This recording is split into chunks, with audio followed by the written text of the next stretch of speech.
Hola, este que les habla es Chiven Alexi Hernández y bienvenido a mi podcast La Vieja Confiable.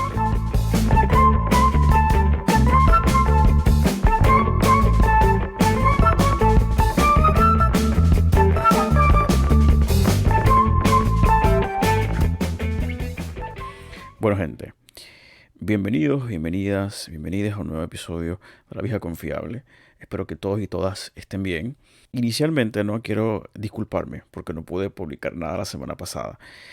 Tuve que salir del estado de la Florida, tuve que ir a Mississippi, surgieron distintas circunstancias, ¿no? Un poco imprevistas, que causaron que no me pudiera sentar a hacer el editaje de manera adecuada para ustedes, ¿no? Para la publicación de un episodio. Así que nada, me tocó pues nada, esperar una semana para poder sentarme hoy finalmente a editar y poder hacer todo lo que yo hago siempre que estoy editando y grabando un episodio.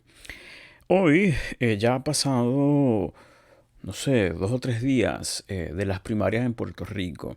Así que la semana que estuve fuera fue la semana esencialmente del descalabro que hubo en Puerto Rico con las primarias, tanto el Partido Popular como el Partido PNP, el Partido Nuevo Progresista. Para dar ¿verdad? Un poco de contexto a aquellas personas que estén escuchando esto y no sepan, en Puerto Rico hay dos partidos principales que han gobernado por los pasados 70, 80 años.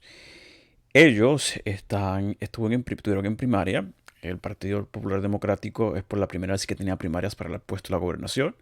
Y el Partido Nuevo Progresista pues tuvo nuevamente primarias en esta ocasión.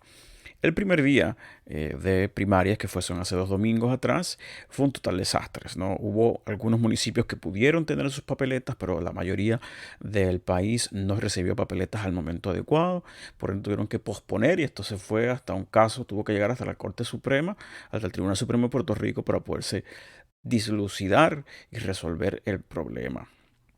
Así que, no, eso fue un total desastre y que demuestra serios problemas de cierta ineficiencia dentro de la gobernabilidad de Puerto Rico, su estatus actual, la clase política, etcétera. O sea, aquí hay mil y una cosas que hablar. Pero no empieza que eso todo ha pasado. La entrevista que tengo hoy con el candidato a la gobernación, Juan Dalmau, por el Partido Independiente Puertorriqueño, pues fue antes de todo este descalabro. Por ende, no lo vamos a estar tocando. Así que mi disculpa, si usted entra aquí esperando no tener una perspectiva nueva de qué tiene que decir Juan Dalmau sobre esta situación, ¿no? Y los resultados de las elecciones, las primarias que fueron este domingo, o la continuación de ellas más bien, pues mi disculpas, ¿no? Y tengo que un poco decepcionarles. Sino que hoy tenemos una conversación, a mi entender, fascinante, muy buena. Ha dado una oportunidad, ¿no? De conocer un poco más a este candidato a la gobernación por el Partido Independentista Puertorriqueño. Y nos da un poco idea de quién es él como persona, cuál es su trasfondo y cuáles son sus prioridades políticas. Así que, nada, yo espero, ¿no? Que usted pueda disfrutarse esta conversación, ¿no? Que se pueda disfrutar este episodio. Y como siempre les recalco, ¿no? Haga lo suyo, lo propio en el sentido de ayudarme, si puede. Déjenos sus reviews, déjenos su rating, comparte este episodio con más personas para que se riegue la voz y para que más personas estén más informadas. Yo sé que nos hemos centrado un poco en las últimas semanas con mucha política de Puerto Rico, aunque esto, ¿verdad? En sus inicios fue un poco más, con una perspectiva un poco más internacional, pero es por lo apremiante que es un año eleccionario, acercándose ya a las elecciones, menos 70 días creo ya de las elecciones, para que todas aquellas personas sepan quién es posiblemente la próxima persona que va a gobernar al país. Así que, nada, les tengo acá esta entrevista, me parece muy buena, espero que disfruten este episodio. Y nada, aquí los dejo con mi entrevista con el candidato a la gobernación por el Partido Independentista Puertorriqueño, Juan Dalmau.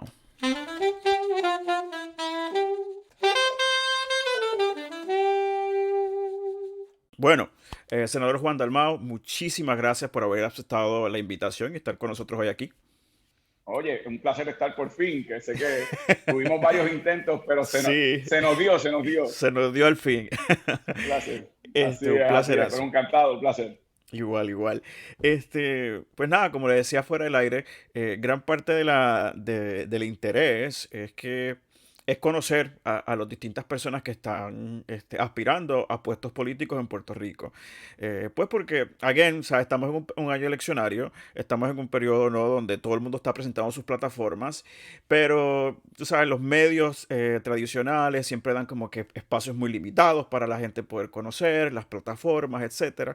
Y bueno, pues yo teniendo un podcast, pues dije, bueno, pues yo quiero tratar de hacer el acercamiento y que la gente pues tenga la oportunidad de escuchar bien a los candidatos y las candidatas que están.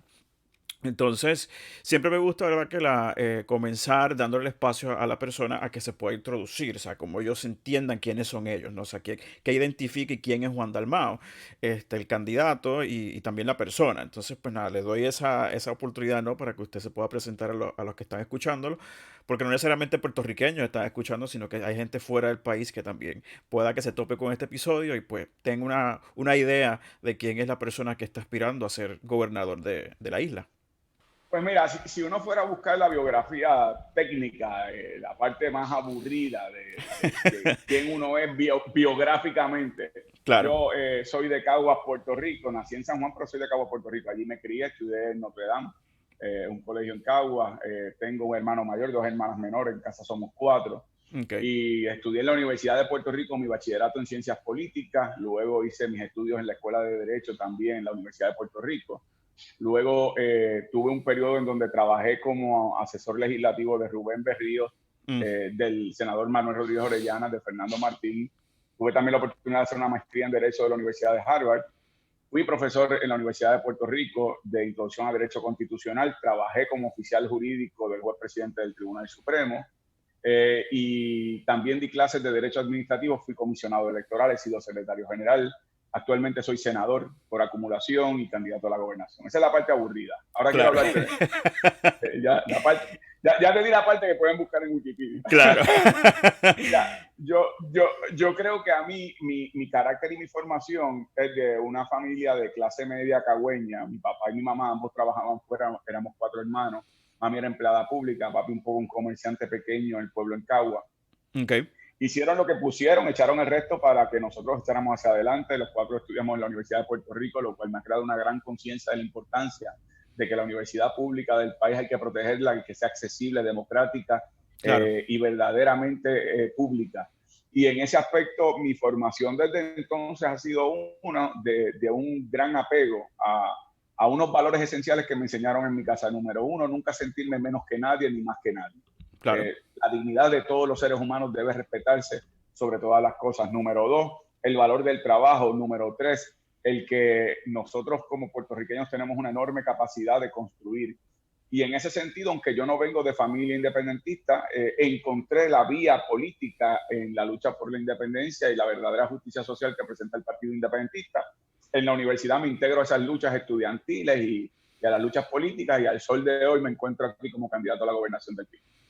¿Cómo, cómo se da esa dinámica de venir no de una familia independentista, pero ser el independentista en la familia? O sea, cómo se da esa dinámica en la familia y cómo lo perciben y aceptan, procesan, internalizan la familia? Porque no sé qué, no sé, no sé. No sé cuál sea la afiliación de su familia, ¿no? Pero siempre en Puerto Rico hemos tenido esta visión bien ya, como esta versión bien articulada ya de lo que pensamos que es el independentista, toda esta Sí, visión sí, bien negativa, ¿no? Entonces, pues, sí es. eh, a veces yo recuerdo en mi familia crecía, yo soy de Gurabo, no soy de Cabo, pero soy de Gurabo, somos vecinos Oh, un ahí. vecino, Sí. vecino. Entonces, yo recuerdo que cuando yo estoy en bachillerato en ciencia política en la Universidad de Puerto Rico, y pues recuerdo que en ese proceso de crecimiento y desarrollo, no necesariamente era una discusión en mi parte, no una cuestión de estatus, pero a veces yo decía cosas y ya la familia, ya está salió independentista, nos fastidiamos. Entonces, ¿me entiendes? Como que la familia ya empieza a tener estas percepciones ya de uno, pues, y ya usted, pues, una figura tan, ¿verdad?, nacional en la isla. O sea, ¿cómo han procesado eso? Mira, déjame decirte lo siguiente, tú tienes toda la razón. En Puerto Rico ha habido una cultura política del siglo XIX, siglo XX y siglo XXI. Ha Ujú. sido una cultura política antiindependentista. Se supone que los independentistas no existamos, que Claro, existimos no tengamos organización ni partido político, y si lo tenemos, que no seamos tratados en igualdad de condiciones. claro. Eso se ha fundamentado en unos enormes prejuicios. Aquí es la idea de que si fuéramos un país soberano, van a enrollar las carreteras, va a venir inmediatamente Ajá. el ejército rojo, va a salir de las cenizas, Eh, todo ese tipo de preconcepción de la Guerra Fría. ujú, Pero yo tuve una ventaja que tengo que reconocerla, aunque mi familia no era independentista, sentía un enorme respeto por la trayectoria política del independentismo puertorriqueño. Así que en mi casa ok, no había tal cosa como una cultura antiindependentista, al contrario, un gran respeto. muy Y bien. por lo tanto, eso hizo fácil de alguna manera que yo, al integrarme a esas luchas, aunque siempre existió el tema, yo recuerdo a mi mamá de siempre decirme, Juan, no te metas en esas cosas, ve y vota, pero no te metas porque te van a carpetear, van a hacer Ajá. los expedientes en contra de los independentistas, la persecución. Ella vivió eso cuando joven por compañeros de la universidad. Ujú. Pero yo por lo que me río es porque ella todavía después de la gesta de desobediencia civil en Vieques, donde yo participé, estuve 33 días encarcelado en una prisión federal por desobediencia civil, todo eso, todavía después de eso ya me seguía diciendo, no te metas en eso, que te vas a meter en problemas. Y yo, contra bendito mami, yo creo que ya está bastante probado que aquí es que estoy. Sí. Pero en ese sentido ha sido, como tú señalas, en el caso de mi familia he tenido una enorme suerte y la virtud de mi familia por como son, de sentir un enorme respeto por el independentismo y por lo que representan también en su vida legislativa, cívico, electoral. Así que he tenido ese apoyo enorme. No, fantástico. No, o sea, pues ha sido mucha suerte, ¿no? Porque yo conozco otras personas que no necesariamente han tenido el apoyo, el apoyo que usted tiene, Sí, al... no, los conozco, los conozco. Son, y algunos casos trágicos incluso, Sí, bendito. definitivo. La exclusión de la familia como si fuera un crimen Exacto, enorme. exacto, exacto. Te pregunto, ¿no? Obviamente has dado un poco la idea, pero ¿verdad? Quisiera que abundara un poquito más. ¿Por qué por qué entiendes tú que se da ese sentir tan apático y esa hostilidad a la idea de la independencia? ¿No? O sea, ¿de dónde? O sea, obviamente uno puede, again, lo estoy haciendo como si no supiera, pero sí sé. Pero me gustaría ahora que usted Sí, lo pudiera como candidato a articular. O sea, ¿de dónde es que viene esa hostilidad tan, ¿verdad? Tan visceral en algunos puntos de tantos puertorriqueños y puertorriqueñas hacia la idea de la independencia. O sea, viene desde un proceso desde el colonizado, desde de esa idea, ¿no? De imperial, de querer tumbar la independencia como una opción. Viene desde una posición de la desinformación, no estar educado suficiente. O sea, ¿qué son para usted la raíz de donde parte esa apatía hacia la independencia y la idea del independentista? mira, hay varias vertientes, tú has dado en el clavo en algunas de ellas. Yo te lo diría de la siguiente manera para no tomar mucho tiempo. Puerto Rico le ha tocado por ser un país ubicado geográficamente en una posición privilegiada. Le ha Ujú, tocado ser el territorio o la colonia de los dos imperios más poderosos de su tiempo, el imperio español y el imperio ujú, estadounidense. En ese aspecto, Puerto Rico, cuando invade los Estados Unidos, convierte al país en un bastión geopolítico militar con sus pretensiones de proteger sus intereses en el Canal de Panamá, defender lo que eran sus intereses en el hemisferio americano, no ujú. solamente Estados Unidos, sino la América Latina y sus intereses económicos incluso en las Antillas. Y en ese aspecto Puerto Rico se convirtió en una gran base militar al mismo tiempo que se convirtió en un enclave de azúcar y de la caña para los Ujú, intereses económicos estadounidenses. Luego de esa primera mitad del siglo pasado, donde había una fortaleza grande del independentismo puertorriqueño, cuando se establece en Puerto Rico lo que se ha venido a conocer como el Estado Libre Asociado, ujú. que como ya se conoce no es ni Estado, ni es libre, ni es asociado. Pero Ajá, esa fue una manera en donde los Estados Unidos legitimaron su régimen colonial con un nuevo nombre. ok, Y eso provocó que de la mano con la Guerra Fría se criminalizara el independentismo como un peligro contra el país. ok. Así que un independentismo que tuvo una enorme fuerza política a mitad del siglo pasado, en la segunda mitad fue una fuerza política perseguida, encarcelada, asesinada, encarpetado, para los que no conocen el término, es la preparación y confección de fichas y expedientes que se conocían como carpetas. Ujú, Si tú eras independentista, se consideraba eso un delito. O sea, ya fuera hablar de la independencia, declamar poemas a la independencia, don Francisco Matos Paoli, un líder ujú. independentista, su pliego acusatorio fueron 10 poemas que declamó en plazas públicas en Puerto Rico. O sea, fue una persecución severa hasta los días más recientes en donde todavía se persigue y se margina a las fuerzas opositoras del gobierno y al independentismo en general. Ujú. Y le añado lo siguiente, y eso ha sido de tal naturaleza y con tal fuerza y con tal saña, que aún en los procesos políticos electorales, en donde el PIB presenta más de 1.000 candidatos con un programa de gobierno para atender, sí, el problema de descolonización y proponer la soberanía como una opción, pero también un programa de gobierno completo para atender problemas inmediatos del país. Hay esta concepción de que si uno vota por un candidato independentista, al día siguiente se Ujú. acaba la relación con los Estados Unidos y nos declaramos en independencia. Eso no ocurre con otros candidatos. Claro. Aquí en los últimos 32 años, 16 años lo ha dominado el Partido Popular, que cree en el status quo, y no ha Ujú. habido ningún desarrollo con el status quo. Y ha ganado el PNP otros 16 años, que es el partido de la anexión, de la estadidad, y no Ujú. se ha acercado un centímetro a la estadidad, pero sin embargo, al que sea candidato de un partido que lleva en su nombre la palabra independentista, ya básicamente le dicen a la gente, todavía hoy día, casi a tercera década del siglo XXI, que un Ujú. voto por el candidato del partido independentista es un voto para que al otro día se declare la independencia. Ya Claro. no solo si gana, si sacara muchos votos. Así que imagínate tú la desproporción de fuerza cuando uno va a una contienda electoral como esta, siendo un candidato del partido independentista. Claro. Eh, Te pregunto, ¿por qué? Ok, la pregunta va lo siguiente. No, usted se lanzó ya para gobernador en el 2012. Ahora estaba yo este cuatrenio como senador, ¿no? Y ha pues tenido pues su trayectoria dentro de este espacio. Mi pregunta entonces va a los efectos, ¿por qué otra vez buscar la gobernación? O sea, ¿por qué se da, por qué regresar a buscar ese puesto si pudiese fácilmente haberse quedado como senador por algún tiempo más y seguir efectuando algún tipo de cambio desde el Senado? Mira, yo tengo el convencimiento de que este era el momento oportuno. Ok. Este es un momento histórico único que haya enfrentado el pueblo de Puerto Rico. Y te voy a explicar por qué. Para el 2012 las condiciones políticas de aquel momento eran completamente distintas. Pero en este momento ya no solo que hay una Junta de Control Fiscal Ujú.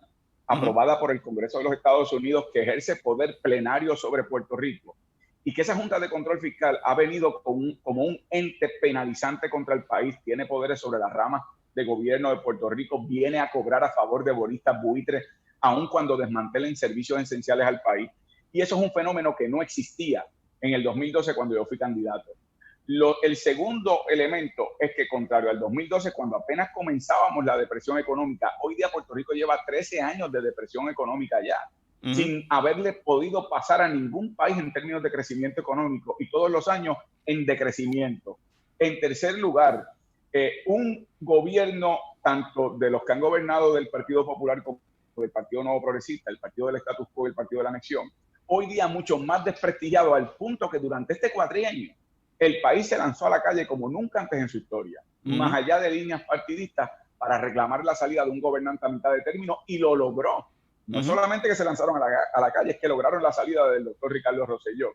Esos elementos históricos, me parece a mí, me ubican en una situación en donde yo sentí que tenía que dar un paso para presentarme como una alternativa con más experiencia, como tú señalas, con mayor trayectoria e historial en mi ejecución pública, en mis compromisos legislativos, en lo que ha sido mi compromiso de salud ambiental, educación, universitario, en lo que tiene que ver con drogodependencia, lo que tiene que ver con los sectores más marginados. Y en ese aspecto, sobre esa plataforma, poder presentarle al país un proyecto que yo he llamado Patria Nueva. Los Ujú. puertorriqueños estamos orgullosos de ser lo que somos y de la patria a la que pertenecemos, pero tenemos que hacerla nueva. Y yo Claro. creo que estas circunstancias históricas que enfrenta Puerto Rico y las nuevas generaciones, yo sentía la obligación de poderle presentar ese historial, y yo como un elemento que me ofrezco para ser catalítico de ese cambio, como un momento único, y lo he asumido con mucho honor, con mucha dignidad y con mucho entusiasmo, porque noto que en efecto este era el momento para hacer ese tipo de propuestas. Me parece interesante ese el lema de su campaña, Patria Nueva, porque estoy tratando, estoy mirándolo. De momento me puse a pensar, yo actualmente estoy viviendo en los Estados Unidos, ¿no? Muy bien. Entonces, estoy pensando en la campaña 2016 de Donald Trump, cuando él decía Make America Great Again.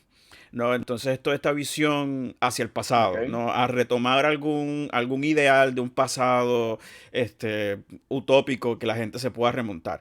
Pero en el caso, Nostálgico, exacto, glorificado, claro, exactamente. claro. Pero entonces pienso en Puerto Rico y digo, en Puerto Rico no se puede hacer tal cosa. No hay tal idea de mirar hacia atrás y decir, aquellos años de antaño que eran tan buenos, tan prósperos.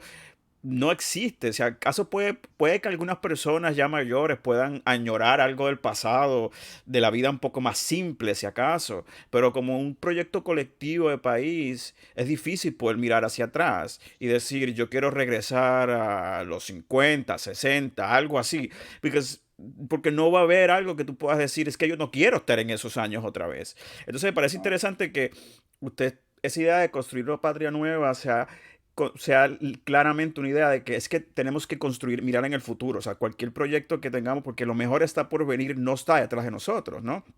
Presumo que por ese lado es que va su idea de Así es. campaña.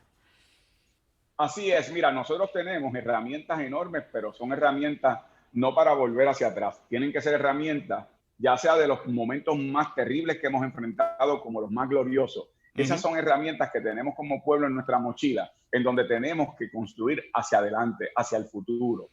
Y yo pienso, como tú bien señalas, nosotros los puertorriqueños, por lo que yo uso el concepto patria nueva, es ujú, porque sí valoramos unos elementos que nos unen y nos definen como un denominador común, nuestra identidad propia, nuestro ujú, orgullo propio, lo que somos territorialmente como pueblo y aún aquellos que están en la diáspora, que son parte de este país y que hay que ujú. incluirlos como parte de este país. Ha habido esta actitud de penalizar al puertorriqueño que se ha querido ir. Yo tengo en mi Claro. programa de gobierno también propuestas para invitar a aquellos que quieran regresar permanentemente, que lo hagan de una forma transicional adecuada, y los Ujú, que quieran venir a visitar, que lo puedan hacer con los brazos abiertos y ver un país próspero.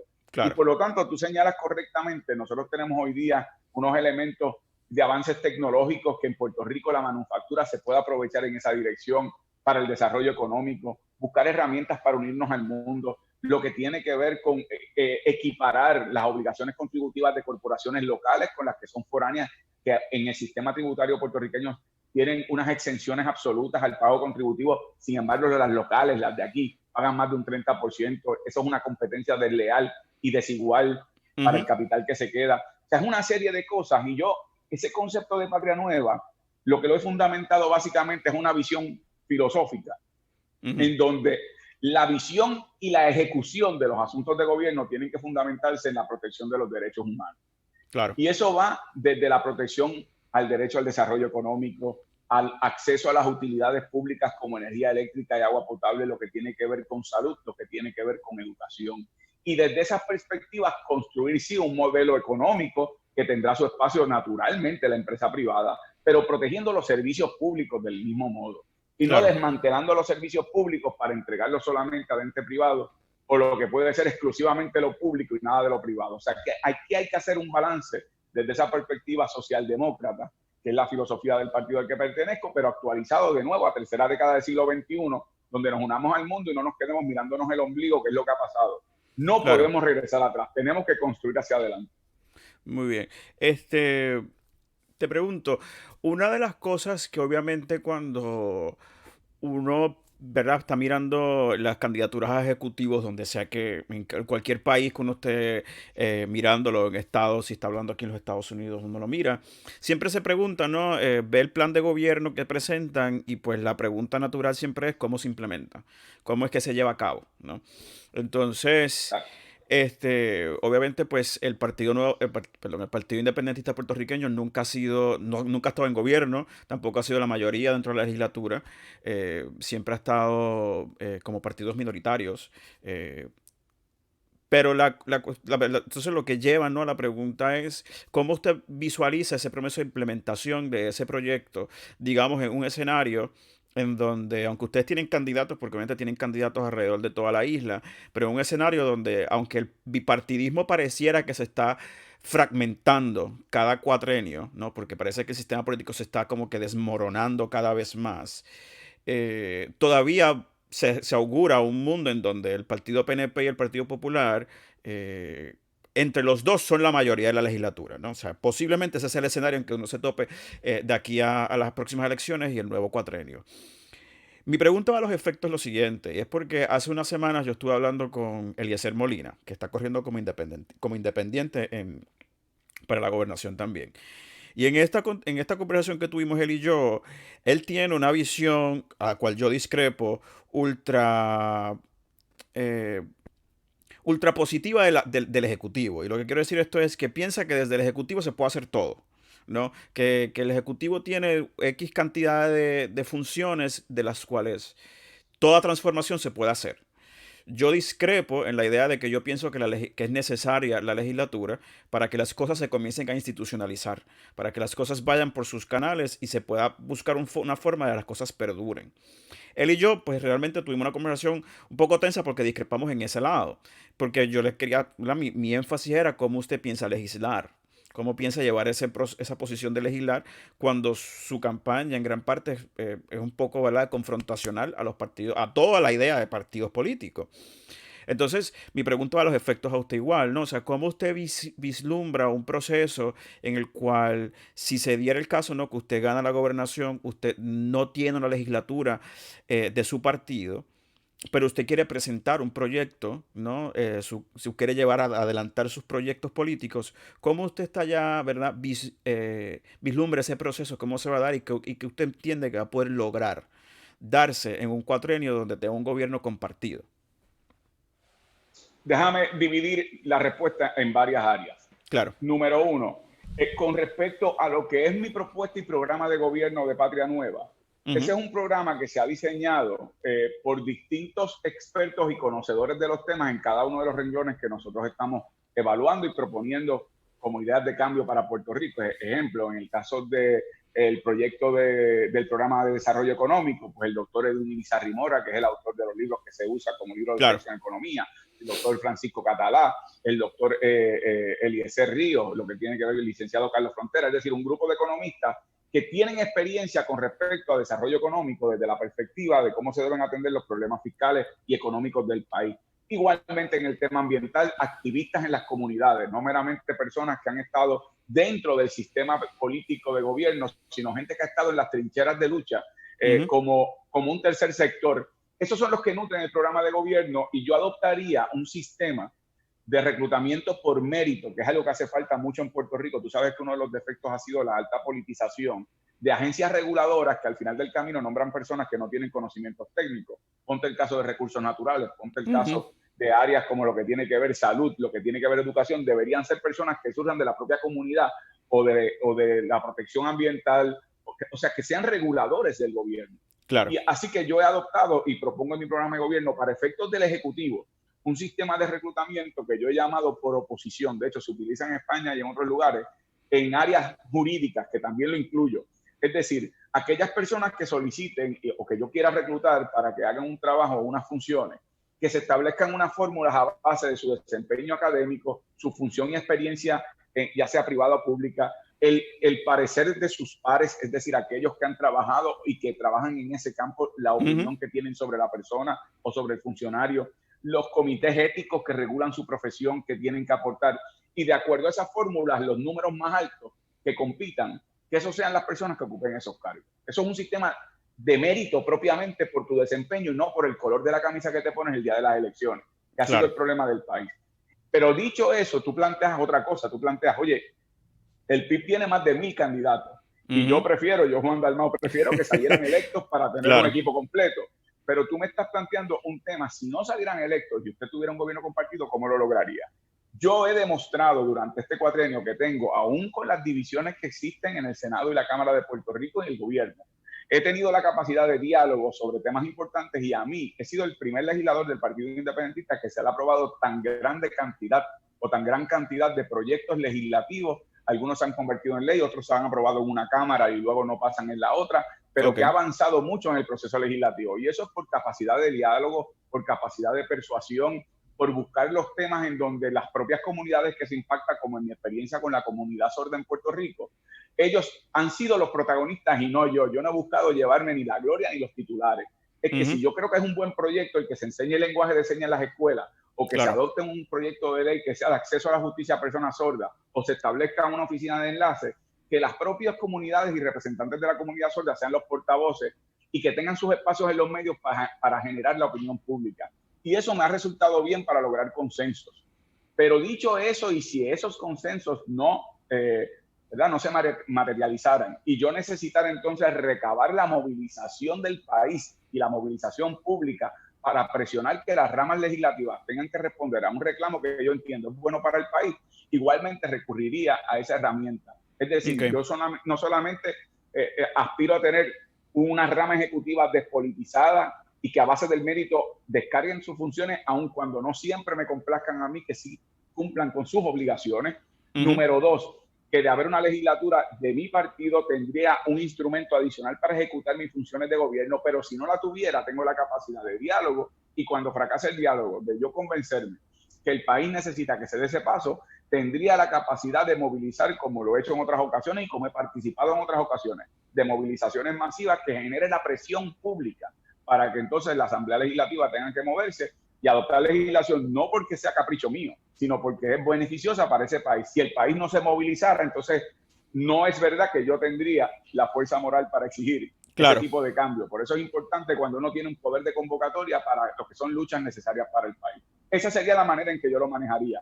No establecería una batalla campal desde un inicio con otra rama de gobierno, porque eso realmente, y usted lo planteó en su introducción, resulta fantasioso en un país Ujú. como el nuestro. Si las ramas de gobierno, cuán menguados son sus poderes, poder son. Es verdad que cuando el Ejecutivo comience, como trató de hacer Ricardo Rosselló, como trató de hacer Aníbal Acevedo Vilá, como ha tratado de hacer la gobernadora, cuando Ujú. trate de gobernar por decreto, una vez cruce la línea de la división de poderes constitucionales a Ujú. funciones de la rama legislativa, el Tribunal Supremo va a intervenir y lo que Ujú. va a decidir, como ha decidido, es que se están usurpando poderes constitucionales. Esa es la realidad.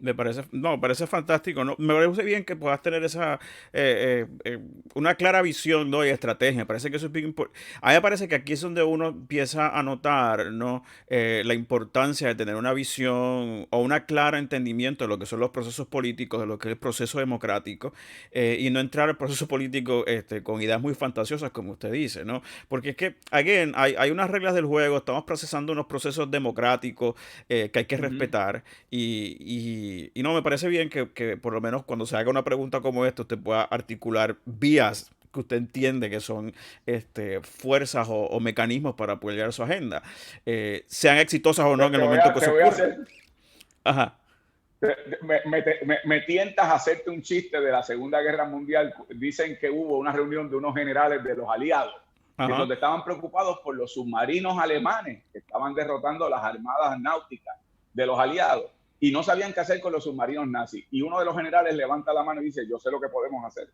Lo que hay que hacer es calentar el mar a tal punto de ebullición que cuando el agua empiece a hervir, los submarinos tengan que subir por la ebullición. Y uno pregunta, ¿y cómo tú piensas calentar el mar así? Y él dijo, ah, bueno, eso es un detalle que otro va a tener que resolver. Yo te doy idea.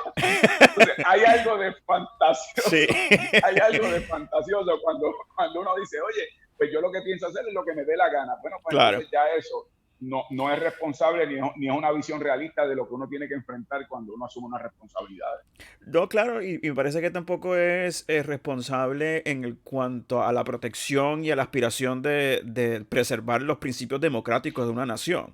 ¿Me entiendes? Porque si uno cree en eso, pues uno tiene que entender que, pues, en el caso, ¿verdad?, un sistema presidencial como el nuestro, los poderes son compartidos, el pueblo ha escogido una legislatura, hay una voz que está ahí. Eso es un proceso de negociaciones, no es simplemente decreto, porque si no, pues tú lo que estás buscando es una monarquía absoluta, una Una dictadura. monarquía. Sí es, ¿Me entiendes? Eso sí es, no es realista. Te sí es. pregunto, ¿cómo el tema del estatus en un gobierno de Juan Dalmao, cuán centrado va a estar? O sea, ¿cuánto rol va a jugar la discusión del estatus en un gobierno de Juan Dalmao?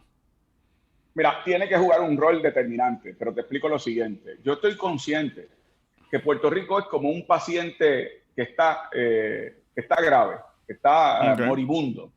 Y por lo tanto, lo más importante cuando un médico se acerca a un paciente que está moribundo es que estabilizarlo, Ujú. es sacarlo de la crisis para que no muera. Eso no significa que lo ha curado, pero el primer paso es estabilizarlo. Lo próximo tiene que ser asegurarnos que ese paciente salga del hospital caminando por sus propios pies.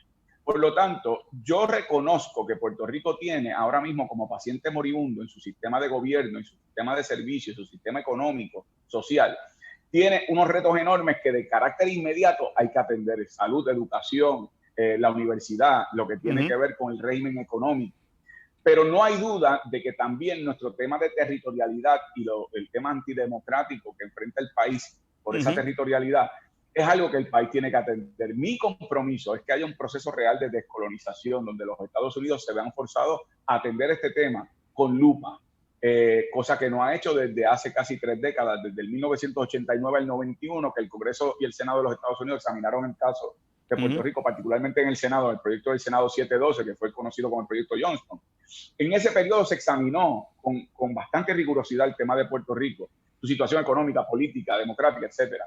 Hoy día han pasado ya muchas décadas y ha habido muchos cambios. Ya nosotros no somos un bastión geopolítico militar. Puerto Rico está en quiebra, Puerto Rico está ahora gobernado por una junta de control y por lo tanto hace sí urgente que como parte de esa visión que te presentaba de respeto a los derechos humanos, los puertorriqueños puedan ejercer como parte del derecho humano su derecho a la autodeterminación. Y en ese aspecto yo me comprometo. En ese proceso, yo como independentista defenderé la independencia, pero otros defenderán las opciones que entiendan son las opciones que desean o son sus preferidas. Pero no puede haber una exclusión en términos, no puede ser excluyente el que tiene que haber un compromiso para manejar esos asuntos inmediatos que estabilicen al paciente de la gravedad que tiene el país en estos momentos y de la inmediatez de muchos de esos problemas que se pueden resolver antes de atender el tema del estatus, pero sí hay que de la mano comenzar un proceso para que se atienda ese tema de fondo, porque yo describo esto y no te quiero abusar de las imágenes y las comparaciones. Para nada. Pero Puerto Rico ha tenido un régimen político económico que yo le llamo un régimen de bonsai. Tú sabes lo que es un bonsai, ¿verdad? Claro, claro. Un bonsai es un árbol cuyo diseño es un diseño que aunque parece árbol, aunque puede ser frondoso, es incapaz de crecer, da sombra y no da fruto. Esa es la realidad. Y puedes tenerlo en la sala de tu casa como un adorno muy bonito y puede parecer un árbol y puedes ver sus raíces grandes así, pero en diminuto. Pero a la hora de la hora ni da sombra, ni da fruto y no crece. Y yo creo que en eso Puerto Rico tiene que dirigirse hacia un sistema que escojamos los puertorriqueños, un ejercicio democrático, donde en efecto superemos ese enanismo político que nos han impuesto por nuestra condición geográfica, por nuestra condición de valor geopolítico militar, y que a la tercera década del siglo XXI Puerto Rico pueda cruzar el umbral de superar ese proceso. Para eso es indispensable sentar a la mesa al Congreso de los Estados Unidos, que constitucionalmente, de acuerdo a la Constitución de los Estados Unidos, tiene poder plenario sobre el territorio. De hecho, hace 3 semanas, el Tribunal Supremo de los Estados Unidos, en el caso de Aurelius, que era un caso impugnando unas medidas sobre la Junta de Control Fiscal, reiteró el Tribunal Supremo que Puerto Rico es una propiedad del Congreso de los Estados Unidos, que puede imponérsele un gobierno no electo, como está ocurriendo ahora con la Junta de Control Fiscal, y se validó el nombramiento de los funcionarios de esa Junta de Control Fiscal, aún sin haber pasado por el Senado de los Estados Unidos, como dispone su propia Constitución, porque pueden tratar de forma distinta a los territorios. Así que yo por eso te digo, estoy muy consciente de los problemas inmediatos apremiantes del país, pero de la mano estoy también consciente que hay que atender un problema antidemocrático que ha sufrido Puerto Rico y que hoy día, que no está la bonanza después de la Segunda Guerra Mundial, durante la Guerra Fría, la intención de Estados Unidos crear su burbuja de su vitrina, entre comillas, democrática en el Caribe frente a la Cuba comunista prosoviética. Ya la Guerra Fría pasó y tenemos nosotros, por eso me gustó mucho tu lectura de Patria Nueva.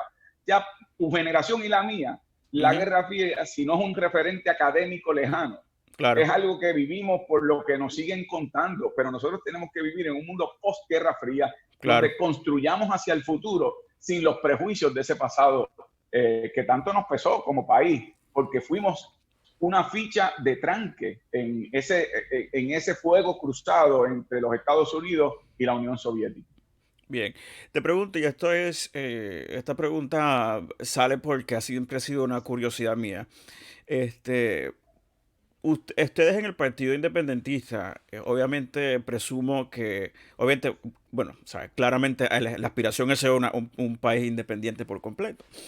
Pero pregunto, ustedes cuando fragmentan, ¿no?, esa visión del país, etcétera, ¿no?, y se vislumbran, ¿no?, y se imaginan un país ya, Puerto Rico como una república independiente en el Caribe, ¿cómo ustedes visualizan su relación con con los demás países, ¿no? O sea, ¿cómo miran la relación que tendrían con, ¿verdad? De política exterior con esos otros países? Porque obviamente mi curiosidad siempre es porque si siempre piensan que el independentismo traería el socialismo y la decadencia pura de todo sistema democrático y de la propiedad privada, ¿cómo ustedes se manejarían con relacionarse con, qué sé yo, con una Venezuela, con China, con Cuba, ¿sabes? ¿Cómo sería esos boogeymans que siempre mencionan durante la campaña?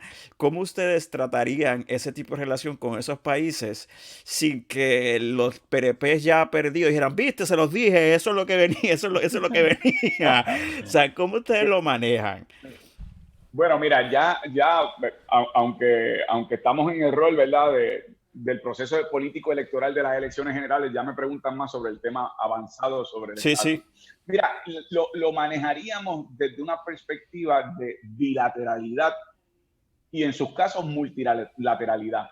Eso lo que significa es que nosotros llegaremos a entendidos y acuerdos económicos de intercambio de conocimiento, de intercambio de materia prima, de acuerdo a los intereses que beneficia a Puerto Rico y obviamente el otro país evaluará qué le beneficia a ellos. Ujú, Y un poco en eso, tú me traes un ejemplo extraordinario porque tienes razón, siempre ha habido un elemento muy selectivo ujú. no, porque si Puerto Rico es independiente va a ser como X o X, ahí viene el Exacto. boogeyman que tú señalas y Ujú, ahí vienen los miedos. Sin embargo, ponte el ejemplo de los Estados Unidos. Estados Unidos tiene relaciones tarifarias y diplomáticas con China ujú. y tiene relaciones diplomáticas y ahora con Vietnam, donde murieron decenas de miles de norteamericanos. Es el tercer país que más, el tercer país que más le compra petróleo a Venezuela. De hecho, Ujú. Citgo, que es una empresa de PDVSA, de petróleo venezolano, aportó $500,000 a la juramentación de Donald Trump. Después, cuando se dieron cuenta que le habían aceptado el dinero, la gente de Donald Trump tuvo que devolver el dinero. O sea que aquí es una cosa terrible, lo tienes que buscar en internet porque el cuento vale un millón. Pero sí tienes razón y aprovecho tu pregunta porque eso del boogeyman es algo que ha prevalecido en el independentismo precisamente porque durante la Guerra Fría los únicos países que apoyaban la independencia de Puerto Rico a nivel de los foros internacionales eran países antagónicos a los Estados Ujú. Unidos, ya sea los países no alineados o los países alineados con los soviéticos. Y en ese aspecto, entonces por asociación siempre se dijo, pues tú ves que los independentistas son esto, esto y esto. Claro. Nosotros en el PIB siempre hemos tenido buenas relaciones con todos los países de la América Latina, pertenecemos a organismos internacionales que tienen desde partidos de centro, centro derecha, izquierda, de la América Latina, por ejemplo en la COPAR, la Conferencia Permanente de Partidos Políticos para la América Latina. Pero además de eso, hemos tenido reuniones, en el caso del presidente del PIB, Rubén Berríos, reuniones con el presidente Bill Clinton, ha Ujú. tenido encuentros con el presidente Barack Obama cuando era presidente de la cumbre iberoamericana. Hemos tenido también participación en cumbres internacionales.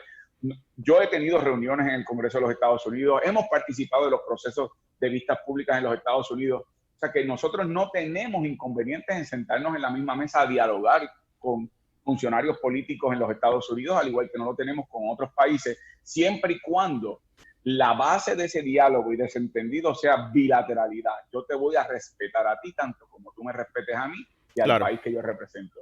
Y yo creo que ese debe ser el punto de rigor en todo lo que son las relaciones diplomáticas a nivel internacional. Te pregunto, cuando yo le comenté a varias amistades mías que iba a tener, que iba a tener esta entrevista contigo, pues siempre cuando tengo a alguien, conocido, pues siempre pregunto a amistades mías que ustedes, ¿verdad? Me sugieren, qué sería la pregunta que ustedes les gustaría que le hicieran a, a Dalmau o al candidato o candidata que tenga. Pues hay un consenso en parte de las preguntas que, ¿verdad? O de las ideas que me presentaron.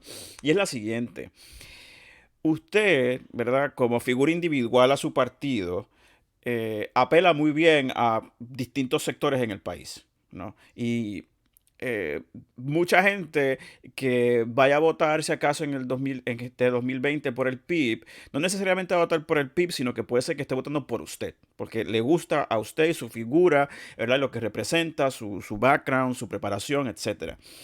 Entonces, una de las preguntas, ¿verdad?, que resurge es, ¿por qué no has contemplado usted salir, buscar estos puestos políticos, pero fuera de la colectividad del Partido Independentista? Porque dado, ¿verdad? Ya lo hemos hablado, ha habido, ¿verdad? Hay un historial, un bagaje que viene con el PIB, sea verdad o no verdad, ¿verdad? Eso ya está en mucha gente en su psique ya impregnada. Y no es que usted no busque la independencia, pero fuera, si acaso, en una colectividad que pueda apelar a otros sectores que simplemente no se sienten identificados con el PIB como colectividad, pero que sí pudiesen decir, yo creo en la independencia, yo creo en figuras como Juan Dalmau, y, ¿verdad? Y las personas que estén detrás de él, pero sin el... ¿verdad? Sin la sombra y el bagaje que ellos puedan sentir que trae el factor del PIB como colectividad y como su insignia. Usted no ha logrado contemplar eso y por qué no, si no lo ha hecho, ¿por qué? Y si sí, ¿por qué no ha tomado la decisión de, ¿verdad? De buscar otra ruta, otro partido para llegar ¿verdad? A lo que usted desea en este momento, que es la gran gobernación? Mira, yo no lo he contemplado, no lo he contemplado. Y yo te voy a decir lo que yo pienso es esa razón. Ujú, Esta es mi lectura. Cuando yo empecé en la Universidad de Puerto Rico, aunque yo no venía, como te dije, de familia independentista, yo tenía ya sí una conciencia independentista. claro. Yo me di cuenta que aunque había múltiples organizaciones, y no estoy pasando juicio sobre las distintas organizaciones de aquel momento que Ujú, existían en la universidad, o sea, a nivel universitario, yo me di cuenta que había tres elementos que tenía el Partido Independentista que eran necesarios para adelantar un proyecto político tan complicado como la independencia de Puerto Rico y la justicia social, que era tener cohesión organizativa, ujú, tener coherencia ideológica y tener una estructura completa, es decir, una estructura de organización en todos los pueblos. Y yo notaba que muchos de mis compañeros se conformaban con teorizar lo que debía ser los avances de tal mm, proyecto político, de tal cosa, pero eso no pasaba de un encuentro un jueves en la noche en el Estudiante allí en Rupier. Después Ajá. de 2 o 3 cervezas, todo el mundo era un genio. Y no lo Claro. digo de nuevo por decirlo, pero sin embargo, cuando yo me integro al PIB me doy cuenta sí había un compromiso de trabajo político buscando resultados concretos de continuamente en las organizaciones. Por ejemplo, yo recuerdo estar marchando en contra de la explotación minera en adjuntas. Recuerdo haber estado visitando distintos pueblos que yo en mi vida había visitado para organizar en las plazas a la gente. Recuerdo que estaba metido por completo en el tema de Baciatalega en Piñones, la lucha contra la explotación hotelera, al mismo tiempo que estaba el tema de reforma universitaria desde la legislatura de Rubén Berrío en el Senado. Y poco a poco fui dándome cuenta que más allá de los jueves en la noche, había un trabajo continuo específico que había que realizar. Claro. Así que yo me desarrollo dentro de un instrumento político que de nuevo ha tenido que batallar en 73 años, casi 74 cumple ahora, contra una desproporción de fuerzas anti-independentistas y sin embargo, con esa desproporción de fuerzas todavía está aquí como una fuerza política que tiene respeto incluso de aquellos que no son independentistas, que Ujú, nunca ha tenido un solo señalamiento de malos manejos de fondos públicos, de fondos de campaña, no ha recibido multas, no ha tenido un legislador del PIB que salir en desgracia o expulsado, aun cuando tenemos una voz muy fuerte y les encantaría a muchos no tenernos allí, somos un inconveniente en ujú, la legislatura, pero allí ujú, estamos y no nos pueden hacer un solo señalamiento porque nuestra conducta ética y moral con el país. Y de repente me doy cuenta que tengo un instrumento de lucha que es un gran haber para Puerto Rico. Otra cosa, como tú señalas, son las afinidades por carácter, por cómo uno es o ujú, cómo uno se puede presentar ante el país, la accesibilidad que uno tiene con la gente. Esto tiene que ver con el carácter individual, pero institucionalmente, un partido que logró en el 2000, 2001, que más de 300 de sus militantes, de su liderato intermedio y su liderato nacional, incursionaran en terrenos restringidos en Vieques, fueran a la cárcel y después de las elecciones del 2000, ya habían pasado las elecciones, no era cambio de voto, ujú, se diera la cantidad de arrestos que se dieron contra compañeros y compañeras del PIB, en donde ahora mismo en el tema de las cenizas en Peñuela, después de las elecciones del 2016, donde María de Lourdes Santiago obtuvo una cantidad de votos muy reducida a la que se habían obtenido en las pasadas elecciones, y a las 2 o 3 semanas ella estaba allí frente a los portones del vertedero en Peñuelas, evitando que entraran los camiones de ceniza y la arrestaran. Tú te das cuenta que para nosotros la lucha por el país es otra cosa. Y los votos son importantes como partido político, pero para nosotros esta es una lucha que sobrepasa ese proceso. Lo que sí tu pregunta me señala a mí es que yo tengo una enorme responsabilidad de comunicarle a muchos de esos que te hablaron, y muchos de esos que puedo comprender que piensan como te hablaron tus amistades, el que la institución política la componemos distintas personas que tenemos distintas formas de ser, pero si yo como figura puedo representar algo que sea accesible, que sea un atractivo, algo hago yo en ese proyecto político que me hace sentirme tan orgulloso y tan cómodo de pertenecer a él. Y eso debe ser una señal de que, caramba, tal vez es que la impresión que me han creado de la institución política es una que también es un diseño de los medios o de la oposición política, pero eso es un reto que tengo yo también como líder político, poderle impregnar a la institución una actualización, una modernización, un nivel de accesibilidad que la gente se sienta que es lo que es un instrumento para el país, para su bienestar y para avanzar unas luchas necesarias. Bien, te voy a hacer una pregunta. Déjame decirte algo más rápido, perdóname. Claro. Quiero aprovechar porque hay otro elemento por lo cual yo pienso que eso para mí ha sido impensable también.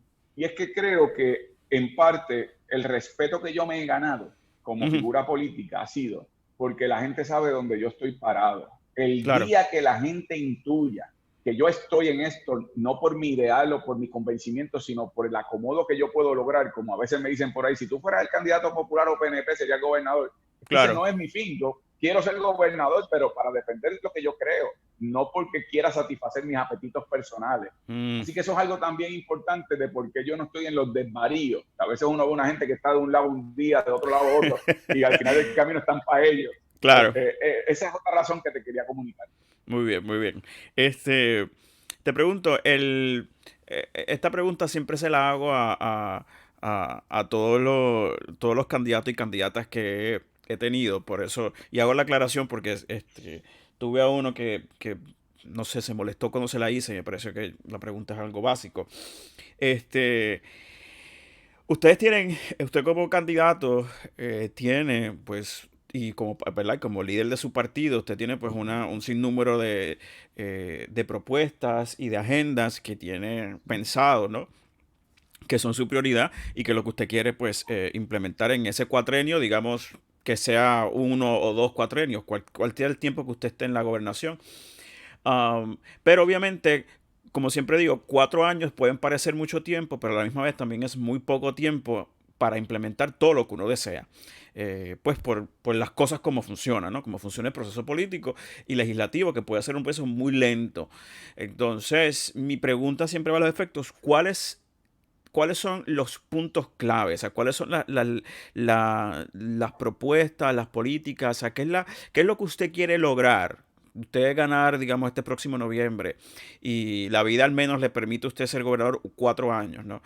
¿Qué es lo que usted dice? Yo quiero por lo menos haber logrado estas, no sé, X cantidad de cosas. O sea, estas son las propuestas que usted dice.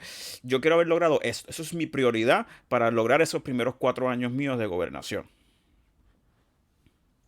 En primer lugar, un sistema de salud verdaderamente público. Yo tengo como compromiso, y así lo legislé como senador, el que en Puerto Rico se adopte un sistema en donde una corporación pública que esté administrada por profesionales, ya sea, número uno, de la salud, como lo que son administradores de salud, lo que son proveedores de servicios, pacientes, etcétera, que administren los fondos de salud en Puerto Rico, sacando del medio como intermediarios a las aseguradoras privadas y que de esa manera sean los pagadores directos y únicos a los proveedores de servicios, hospitales, laboratorios, farmacias y médicos.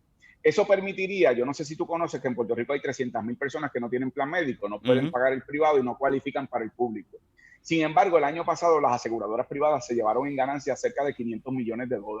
Si sacamos esas aseguradoras privadas del medio como intermediario, ese dinero de sus ganancias pueden irse a la administración de un fondo para añadir personas, pacientes, al sistema de salud público. No se prohíben las privadas, Esas sí dan un buen servicio y compiten bien, que lo den, y que el que pueda pagarlas, que las pague.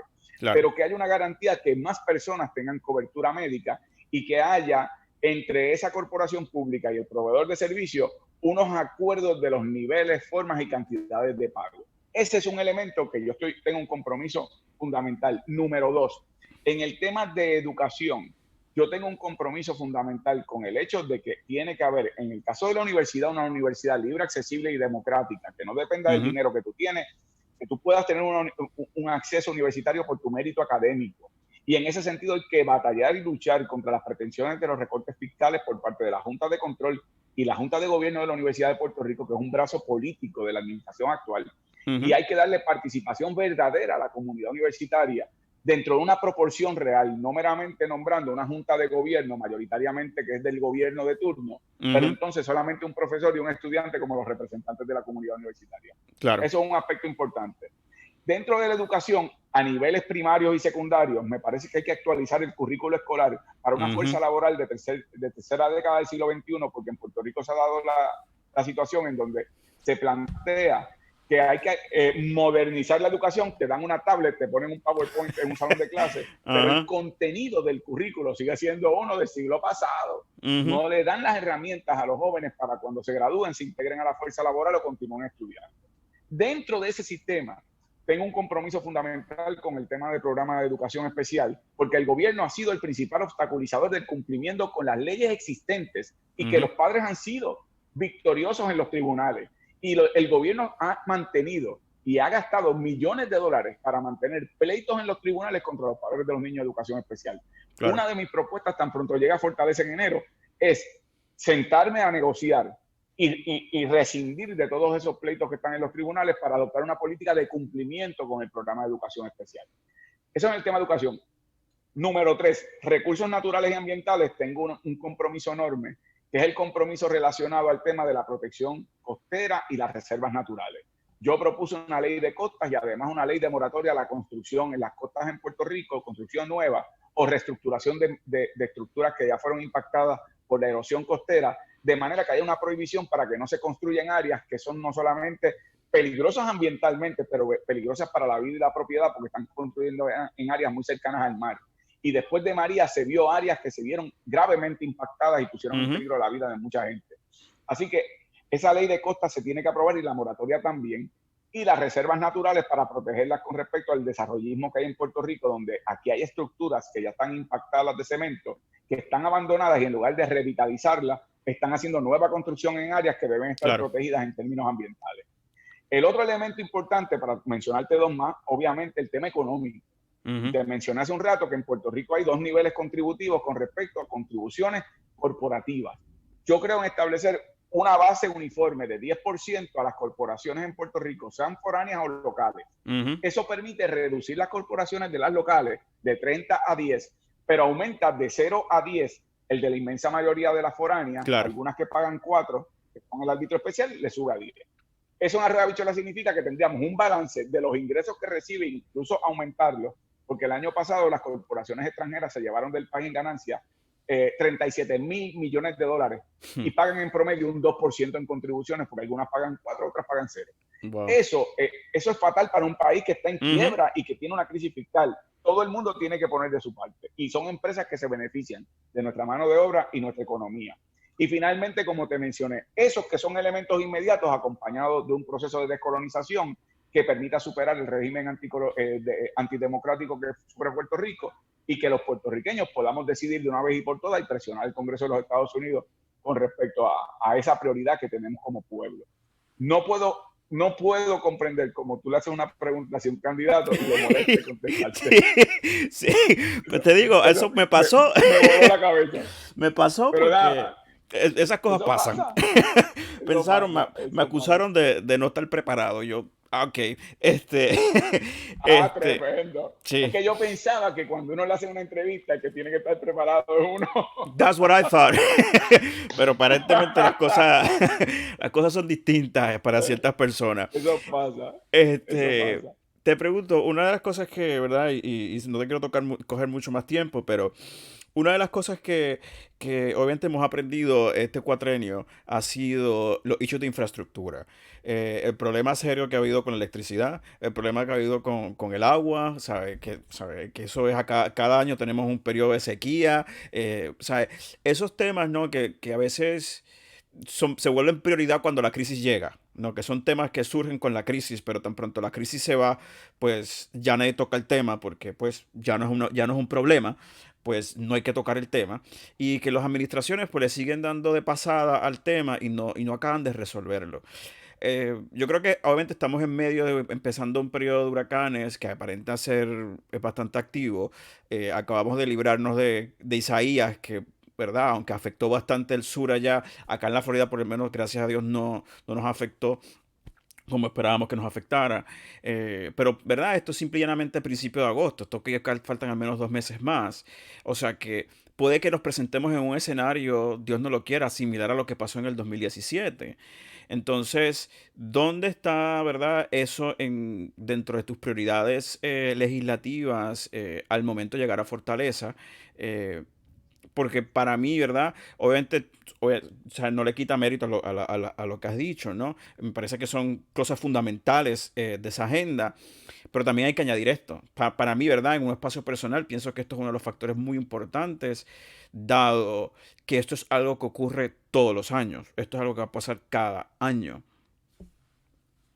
Así es, y comparto tu visión. De hecho, como parte del proyecto que te presenté de Patria Nueva, cuando yo te mencionaba el tema de derechos humanos, uno de los temas que te había mencionado era la, la, las Naciones Unidas ya declaró que el acceso a energía eléctrica y el acceso a agua potable y acueductos y alcantarillado es Ujú. un derecho humano, Wow, porque su ok. acceso hoy día no es un lujo, es un Ujú. servicio esencial. Claro. En el caso de Puerto Rico, tú tienes razón en tu planteamiento, y yo lo comparto, porque no hay que ser un científico de cohetes para saber si tú eres una isla geográficamente ubicada en el Caribe como parte Ujú. de las Antillas Mayores, que Ujú. comparte con las Antillas Menores, el primer golpe que dan todos los fenómenos atmosféricos que salen Ujú. de África, que es predecible que si no es el año que viene, si no es este año, otro arriba, pero vamos a enfrentar, como dijiste, Isaías, una tormenta aunque fuera platanera. Ujú. La necesidad de defender o proteger tanto la Autoridad de Energía Eléctrica como la Autoridad de Acueductos y Alcantarillados como bienes públicos por excelencia tiene que ir de la mano con lo que tiene que ser la responsabilidad del mantenimiento de su infraestructura. Y en una corporación pública como Autoridad de Energía Eléctrica que tiene el problema de su quiebra, hay que adoptar, y es una de las cosas que yo haría en enero Claro. de ser electo, el que AFAF, que es la Administración para el Financiamiento de los Sistemas Públicos, Ujú. que esa entidad declare como bonos no asegurados los bonos de la Autoridad de Energía Eléctrica, que son bonos que aunque se compraron en los mercados a manera de riesgo, los que los compraron tienen ahora que se les aseguren como si fueran bonos asegurados, valga la Ok. redundancia. Eso en arroz y habichuela significa que ellos fueron al casino sabiendo que si perdían, perdían. Pero Ujú. ahora quieren, después de haber perdido en su inversión, que les paguen, como si Ajá. se hubiesen ganado un premio. Ujú. Y mi política pública sería una de combatir esa pretensión. De hecho, ahora mismo hay sobre la mesa un acuerdo que es con una empresa que se llama Luma Energy, que Ok. parte de ese acuerdo lo que busca es tratar esos bonos no asegurados como asegurados, lo cual Mm. comprometería entonces sí a Puerto Rico la obligación de su pago. Claro. Eso hay que combatirlo y por lo tanto yo tendría una política pública distinta. Creo que en el tema del mantenimiento de la infraestructura hay un reto enorme, pero podemos adoptarlo y dirigir a Puerto Rico, sí, a una generación energética que se fundamente en la energía renovable. Puerto Rico tiene, así como geográficamente ha sido la razón de ser de sus penas Ujú. territoriales con España y Estados Unidos, su Ujú. ubicación geográfica también es muy buena, no Ujú. solamente para el transbordo de mercancía, etcétera, para efectos económicos, pero para efectos de ser un país caribeño, el acceso al sol gratuito nos Claro. tiene que dirigir de manera agresiva a aprovecharlo como fuente de generación energética. En el caso de la Autoridad de Acueducto y Alcantarillado, el problema es otro, que tiene una explicación. El problema es que cada vez que hay sequía, y en Puerto Rico, como tú bien señalas, se puede anticipar que con el cambio climático cada vez vamos dirigidos a veranos más calurosos y por lo tanto Ujú. niveles mayores de sequía. El problema siempre es que todo el mundo sabe que los embalses donde se captura el agua tienen un problema de sedimento que tienen que ser Ujú. dragados, pero después vienen lluvias y se le olvida a todo el mundo que hay que dragarlos y el Claro. dinero para el dragado entonces se utiliza para grandes proyectos que llenan los ojos, Ujú. grandes coliseos, grandes estatuas, grandes paseos públicos, pero se le olvida que la inversión social y de la salud, Ujú. que significa invertir en la infraestructura energética y en la infraestructura de acueductos para el dragado, es fundamental porque ahí sí se nos va la vida. Claro. Y subrayo lo de la salud, porque en Puerto Rico tenemos una población cada vez más envejecida. Y Ujú. cada vez que vienen estos fenómenos atmosféricos en donde se compromete el sistema eléctrico o cuando vienen los periodos de sequía que se compromete el acceso al agua, esa cantidad de personas mayores de edad que no tienen apoyo familiar y que viven solos, que no tienen entonces para su atención médica y su calidad de vida, Ujú. ni acceso a energía eléctrica para tener alimentos y medicamentos en las neveras, como no tienen acceso a agua potable ni acueducto, viven en condiciones infrahumanas a veces por semanas o meses y Claro. por lo tanto tiene que ser un paso salubrista y además humano Ujú. el que en Puerto Rico tomemos un control mucho mayor, despolitizando ambas agencias y haciendo de ellas unas de servicio público esencial. Bien. Bueno, de verdad no quiero cogerte mucho más tiempo. Que siempre al final le doy Gracias. la oportunidad al invitado, a la invitada que puedan, ¿verdad?, dirigirse a la audiencia y pues establecer, ¿verdad?, decir lo que entiendan que quieran reenfatizar, lo que entienda que se me ha olvidado a mí preguntar, etcétera. Siempre doy ese espacio, así que nada, ahora le doy el espacio para que usted así lo haga. Mira, primeramente quiero agradecerte la oportunidad. Por fin tuvimos este intercambio que me parece Ujú. que ha sido sin falsas modestias o falsas adulaciones. Ha sido una gran entrevista. Te felicito. Gracias, gracias. Me ha permitido comunicar los elementos esenciales de lo que yo creo que se trata esta campaña. Yo lo único que tengo que añadir es lo siguiente. Al final del camino, yo creo, y esto lo digo a modo de reflexión, Ujú. que en Puerto Rico hemos vivido y vivimos en este cuatrenio y lo hemos vivido en el pasado, esa lista de deseos o de propuestas que se ponen en programas de gobierno. Y tuvimos un gobernador que no terminó su término y era el gobernador del plan, del plan, del plan y no hubo ni plan ni ejecución. Ajá. Y en el pasado tuvimos otros que ponían nombres rimbombantes a sus programas de gobierno y nada ocurría. Claro. Por lo tanto, yo lo que le pido a los que me escuchan es que además de estas propuestas que yo he hecho, que son propuestas que surgen de sectores profesionales, comunitarios, activistas, de gente Ujú. muy seria y comprometida, y que son probados como proyectos logrables, que además de eso, que a cada uno de los que nos vamos a ofrecer en este proceso electoral, nos miran además por historial y carácter. No me digas dónde vas a estar mañana ni qué vas a hacer. Dime dónde has Ujú. estado cuando Puerto Rico te ha necesitado. Porque cuando Claro. usted ve a los que nos estamos ofreciendo en este proceso electoral, usted va a notar que todos tenemos nuestro historial. Algunos tienen un historial nefasto, Ujú. otros tienen el historial de haber estado desaparecidos en los últimos 3 años y de Ujú. repente aparecen como quien piensa que esto es una pasarela política que uno se presenta cada vez que hay un fashion show. Claro. Y yo creo que en ese sentido el historial y el carácter va a la médula de evaluar cualquier programa de gobierno, porque el papel aguanta lo que le pongan, pero Ujú. solamente las acciones son las que demuestran el compromiso que uno puede tener. Y a ese escrutinio yo me someto y a ese juicio yo me someto, porque yo estoy seguro que al justipreciar el historial de cada uno de los que nos ofrecemos en ese proceso, van a poder confiar en mí para construir una patria nueva. Así que te agradezco mucho la oportunidad. No, gracias, genial. Ha sido un placer, ¿verdad? Tenerlo, conocerlo y nada, espero que se pueda repetir pronto, ¿verdad? Y Eso te iba a ojalá, decir. ojalá sea, ¿verdad? En otras funciones, no necesariamente como senador, sino con otro título, por delante. Así que nada, Así es. mucho Mira, éxito. pero Ujú. quedan 3 meses. Cualquier cosa que necesites, tú sabes que cuentas conmigo. Un Ah, abrazo a ti y a gracias. todos los que te siguen. Perfecto. Muchísimas gracias, Pues ¿no? Un cuídate mucho. abrazote. Nos seguimos en contacto. Claro que sí, cuídate mucho.